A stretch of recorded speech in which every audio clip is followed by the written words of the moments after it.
आर्यन आपने 22 क्वेश्चन छोड़े राइट? हाँ। रैंक आई 11, उसने एक क्वेश्चन छोड़ा, हाँ। उसकी रैंक आई 300। 4 क्वेश्चन छोड़े थे पर 300 आई। हाँ। तो हमने ये 2 पेपर, एक में क्लास 11 के पहले 4 चैप्टर है, दूसरे में क्लास 12 के पहले 4 चैप्टर है। क्लास 12 वाला जो क्लास 12 में अभी वो दे दे, क्लास 11 वाला वो स्टूडेंट दे दे जो 2027 की तैयारी कर रहे हैं या ड्रॉपर है, वॉट एवर यू वांट। दोनों पेपर हमने टेलीग्राम चैनल पे डाल दिए, टेलीग्राम चैनल का लिंक वीडियो के डिस्क्रिप्शन में दे दिया। ठीक है, आप इसे अटेम्प्ट करोगे तो आपको ये वाली चीज समझ में आना चालू हो जाएगी कि डिफिकल्ट क्वेश्चन छोड़ना is the best strategy for a NEET aspirant. Good evening students, हमारे साथ डॉक्टर आर्यन राज सिंह है।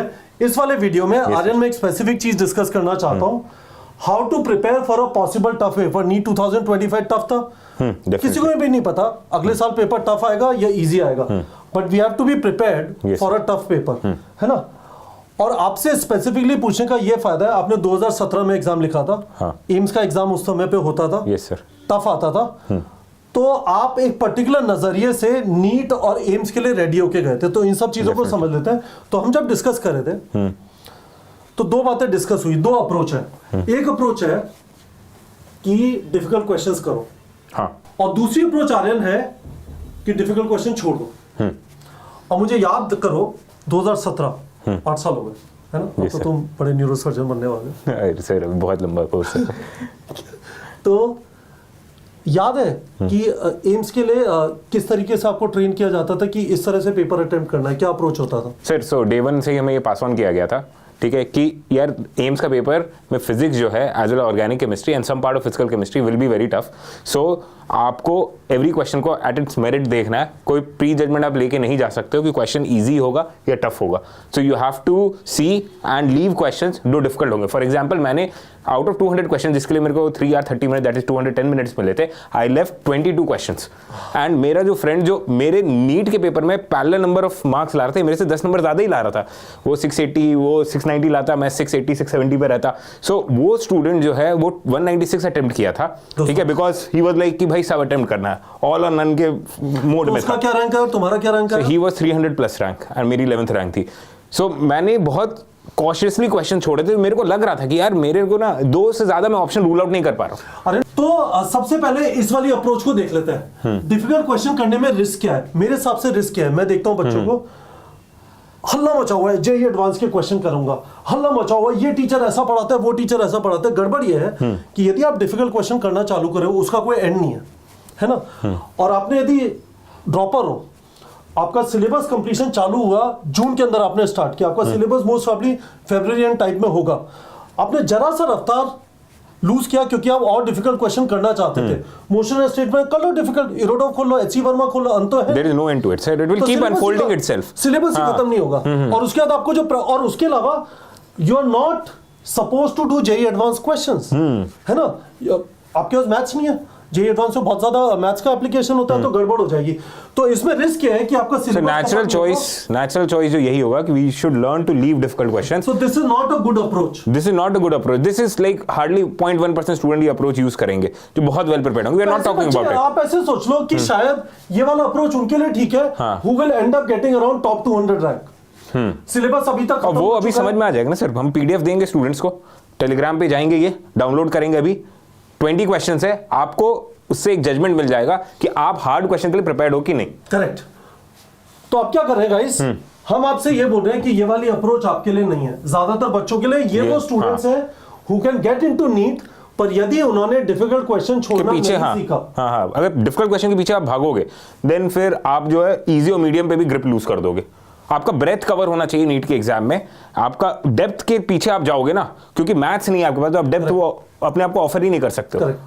अब दूसरी बात आ जाती है, लीव करना कैसे सीखे। पेपर में तो लिखा नहीं था मैं डिफिकल्ट हूं, मैं इजी हूं, मैं मीडियम हूं। तो हम लोगों ने क्या किया है, हम बच्चों को बताना चाहते हैं कि डिफिकल्ट लीव करना।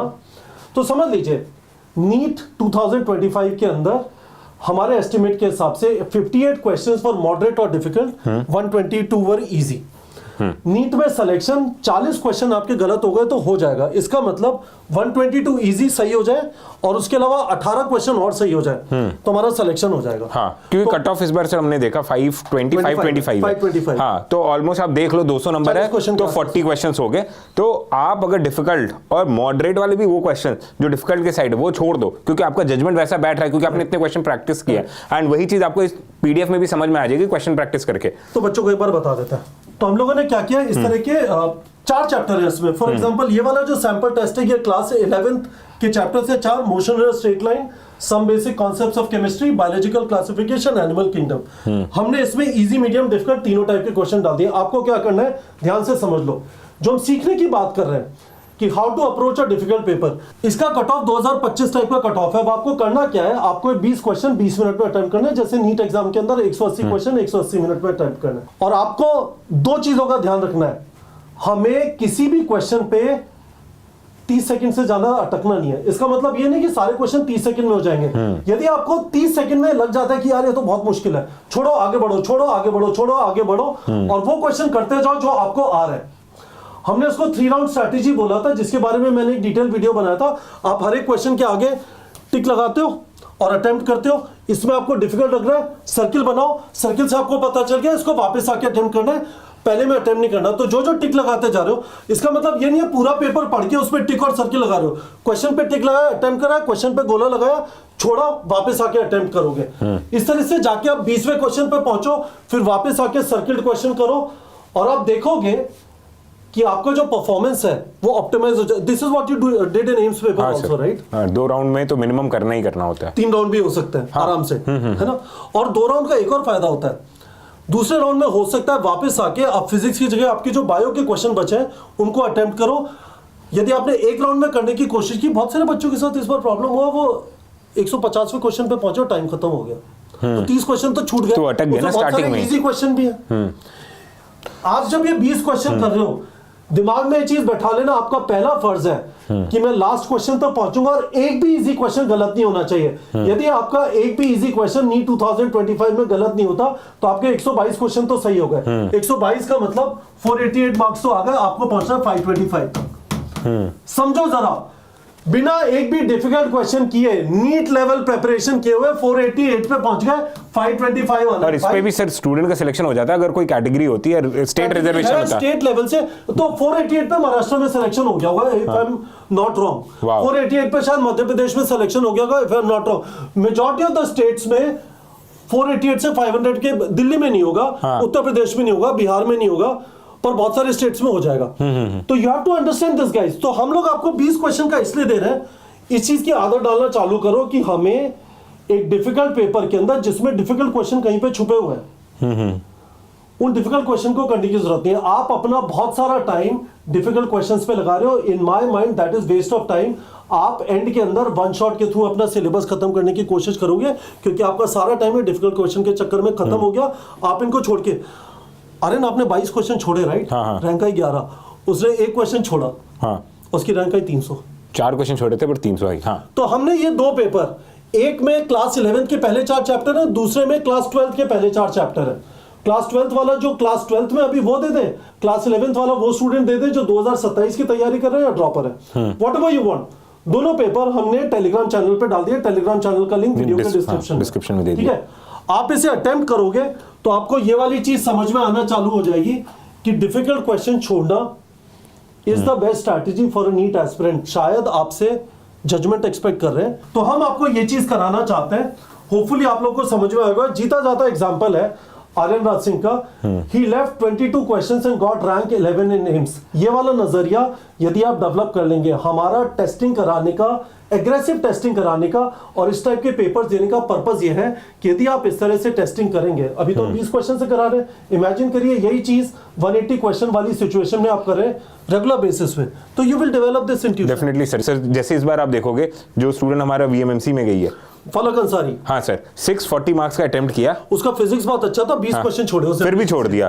तो अच्छे होने से वही तो जजमेंट डेवलप होता है। 640 अटेम्प्ट किया, उसमें से 612 आ गया। हम चाहते हैं कि ये वाला जो है ना, this is not about doing difficult question. Difficult question तो छोड़ दिए, पर आप वो जजमेंट बिल्ड कर सकते हो क्या कि 20 question it doesn't come easy. यदि आप ये वीडियो देख रहे हो और आप सोचो वीडियो देख के आप सीख गए, मैं डिफिकल्ट क्वेश्चन छोड़ के आ जाऊंगा, बिल्कुल नहीं होगा। आपकी हालत लिखा खराब थोड़ी हो ना जाएगी। उसके माथे पे कि यार मैं डिफिकल्ट हूँ, लीव मी, Correct. ऐसा नहीं होगा। वो तो आपको वो करेगा, आपको ल्योर करेगा। प्रैक्टिस से आपको उस आदत के ऊपर कंफर्ट बिल्डअप करना It will be पड़ेगा a कि क्वेश्चन bait. छोड़े जा सकते हैं। आपको लगेगा फेमिलियर क्वेश्चन है Correct. और ये टॉपिक से जहां से मैंने प्रैक्टिस बहुत सारी की है, Correct. तो इसको तो करना ही है, पर उसी को फिर शायद छोड़ना होगा जब आप towards the end of the question समझ में आएगा अरे यार ये सेगमेंट मेरे को इस चैप्टर का नहीं आता है, भले ये चैप्टर मेरा स्ट्रांग था।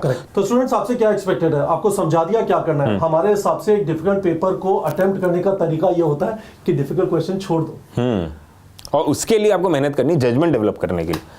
तो हम आपसे ये चाहते हैं, अभी रुक जाओ, वीडियो खत्म हो गया, आपको बात समझ में आ गई, हमने आपको बताया पेपर अटेम्प्ट कैसे करना है। अटकना मत, किसी भी क्वेश्चन पे 30 सेकंड से ज्यादा बढ़ते जाना। 20 मिनट के अंदर 20 क्वेश्चन, टेलीग्राम चैनल का लिंक वीडियो के डिस्क्रिप्शन में, वहां पे पीडीएफ इन दोनों पेपर्स का, उनमें से कोई भी एक पेपर निकाल के अटेम्प्ट कर लो पेपर 20 मिनट के अंदर, and you will understand what we are talking about. जो आपका परफॉर्मेंस होता है that is your best possible performance, and don't worry कि आपके सारे क्वेश्चन सही होते हैं नहीं होते हैं।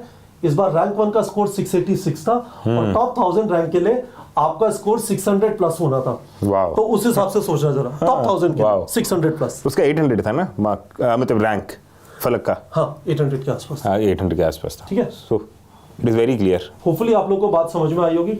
नीचे वापस टेलीग्राम चैनल का लिंक है, जाके पीडीएफ डाउनलोड करो, अभी अटेम्प्ट करो और वीडियो के कमेंट सेक्शन में बताओ कितने मार्क्स हैं। ठीक है ऑल द बेस्ट।